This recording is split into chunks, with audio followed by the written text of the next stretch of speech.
Hi, I'm Rita Wilkins, also known as the Downsizing Designer. So a week ago, I posted a very simple question on Facebook, and to date, I've received over 2,000 responses. And that question was, what type of clutter gives you the most difficulty in letting go, and why? So obviously I've got a lot of data that I want to consolidate and then write some blogs about. But I'm just asking you the question, what is the most difficult kind of clutter for you to get rid of and why? So there is a clutter crisis in America right now. Did you know that over 300,000 items are the average number of items in a home? That's a lot.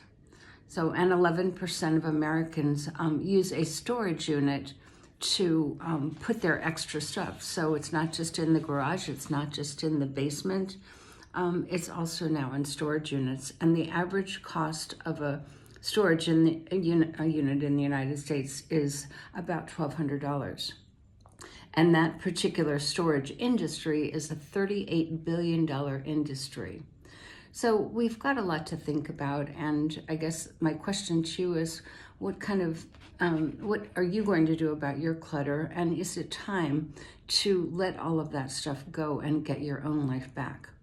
So every day when people ask me to help them solve their own clutter crisis, I go right to the fact that what you really have to do is to be honest with yourself and understand why you want to declutter. You know, what's the impact that it's having on your life? So 54% of Americans are overwhelmed by the amount of clutter they have in their home. 55% say that clutter is a huge source of stress and angst and arguments in their homes. And 33% hold on to stuff that they don't want, need, or use.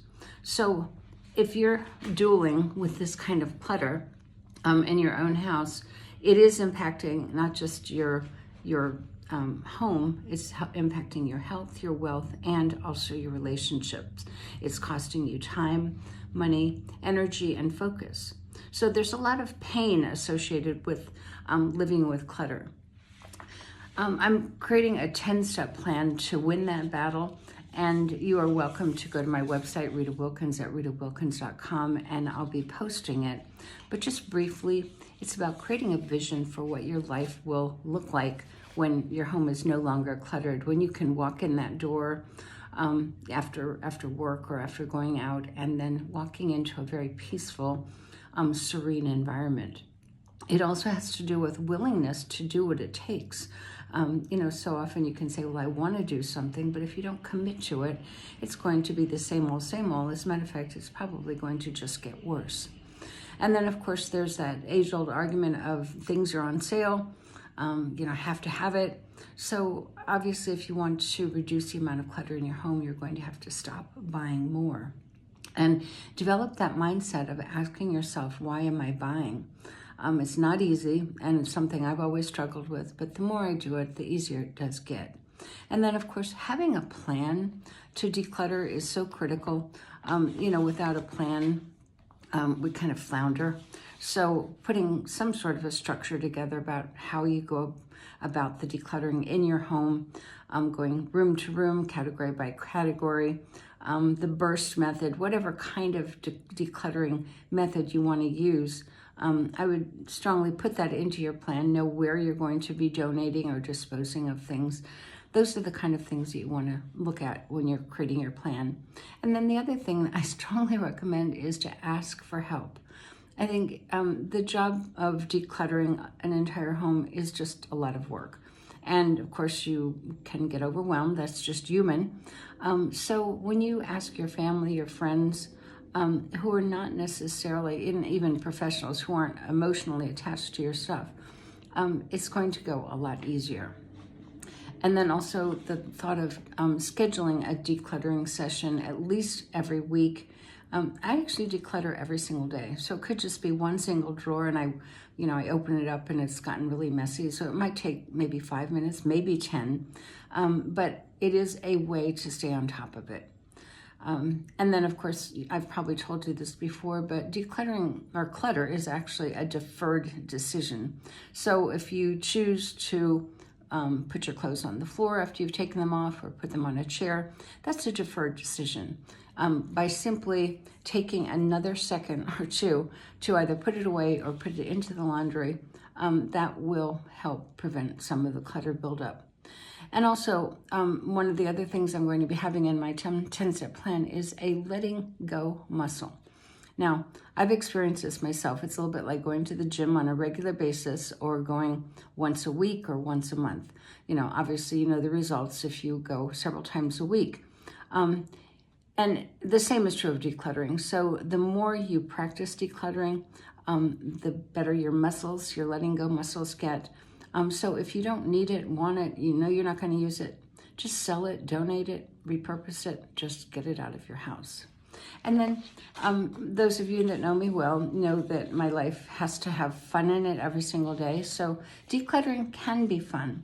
And one thing I've discovered is that it can also be very therapeutic. So we had a very rainy week last week, and I had things that I wanted to do, but there were certainly times where I had very little to do, and I thought, well, let me just because I was bored, and I just started, doing a little bit of decluttering here, and I realized I actually felt so much better. It was therapeutic. So think of it as therapy of sorts. But when you have fun with decluttering, just make it a game.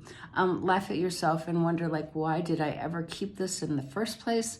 Think about the good memories, the not so good memories, all of those things, but make it a game with yourself and then get through it and just get rid of it. And then, of course, the resiliency factor.